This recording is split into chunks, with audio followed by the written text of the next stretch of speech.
ধর্ষণ ও খুনের ঘটনায় অভিযুক্তদের বিরুদ্ধে পুলিশ কোনো ব্যবস্থা নিচ্ছে না। এর প্রতিবাদে মালদার হবিবপুর থানার বুলবুলচন্ডী এলাকায় মালদার নালাগোলা রাজ্য সড়কে গ্রামবাসীদের সাথে রয়েছে খুন হওয়া ধর্ষিতা পরিবারের সদস্যরা। প্রসঙ্গত চলতি মাসের 18 তারিখে এলাকায় এক নাবালিকাকে ধর্ষণ ও খুন করার অভিযোগ ওঠে প্রতিবেশী যুবকের বিরুদ্ধে। এই ঘটনায় চন্দন সিংহ নামে এক যুবককে পুলিশ গ্রেপ্তার করলেও বাকিদের বিরুদ্ধে পুলিশ ব্যবস্থা নিচ্ছে না। এরই প্রতিবাদে পথ অবরোধ। সকাল 10:30 থেকে 4টে বেজে গেলেও অবরোধকারী পথ অবরোধ তোলেনি। অন্যদিকে বাস ভাঙচুরের ঘটনা ঘটে। পুলিশ বোঝাতে আসলে পুলিশের কথা না শুনে অবরোধ চালিয়ে যেতে থাকে। এখনো অবরোধ চলতে থাকছে।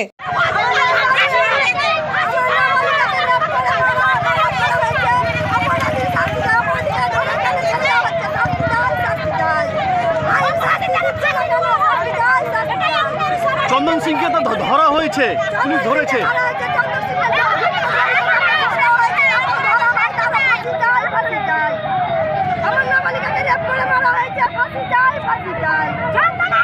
আপনার কে লাগে?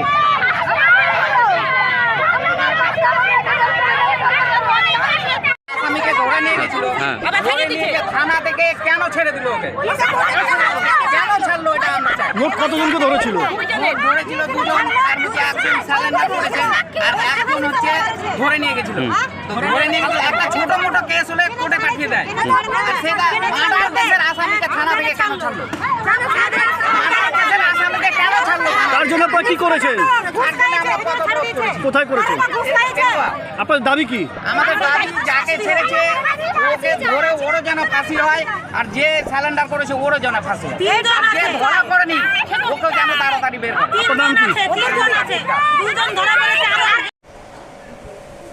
Police already arrest the accused person.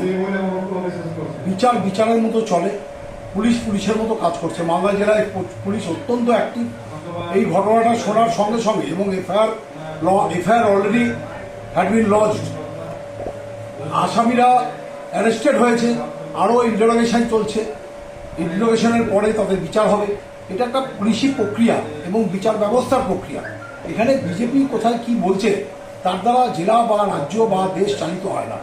বিজেপির জায়গা মণিপুরে নারীরা ধর্ষিতা হলে তার বিচার হয় না।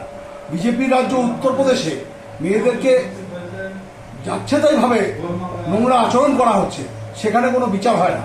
হীরামতি মানুষরা দিল্লির সংসদের পাশে নির্যাতিতা হচ্ছে, তার বিচার হয় না। বিজেপির লোকরা এগুলো দেখুক, কাজে দেবে। বাংলায় আইনের শাসন সুপ্রতিষ্ঠিত আছে। জননেত্রী মমতা বন্দ্যোপাধ্যায় বাংলায় রুল অফ লকে এস্টাবলিশ করেছেন বলে বারবার বাংলাতে বাংলা বিরোধীদের বিসর্জন দিয়ে বাংলার মেয়েকেই যে চায় তা প্রতিষ্ঠিত হয়েছে। ঘটনাটি ঘটে গেল 10 দিন হয়ে গেছে, তারপরে একজন বাদে পুলিশ আর বাকি আসামিদের গ্রেপ্তার করতে পারছে না। মানুষ পুলিশের উপর ভরসা না রেখে আজকে নালাগোলা রাজ্য সড়ক ব্লক করেছে। স্বাভাবিকভাবে পুলিশের এই যে অবস্থান, এর উপরে মানুষের ভরসা উঠে যাচ্ছে। আমাদের তো কেবল মনে হচ্ছে পুলিশ কেবলমাত্র তৃণমূলের নেতাদের পেছন পেছন যাওয়া ছাড়া আর কোথায় তৃণমূলের হয়ে ভোট লুট করতে হবে এই বিষয় ছাড়া আর কোনো কাজে তাদের মন নেই। রাজ্যের আইন শৃঙ্খলা সম্পূর্ণটাই তো ভেঙে পড়েছে। এটা জেলার এসপি সাহেব আছেন, তার নজরে আমরা দিচ্ছি যাতে ব্যবস্থা না হয়।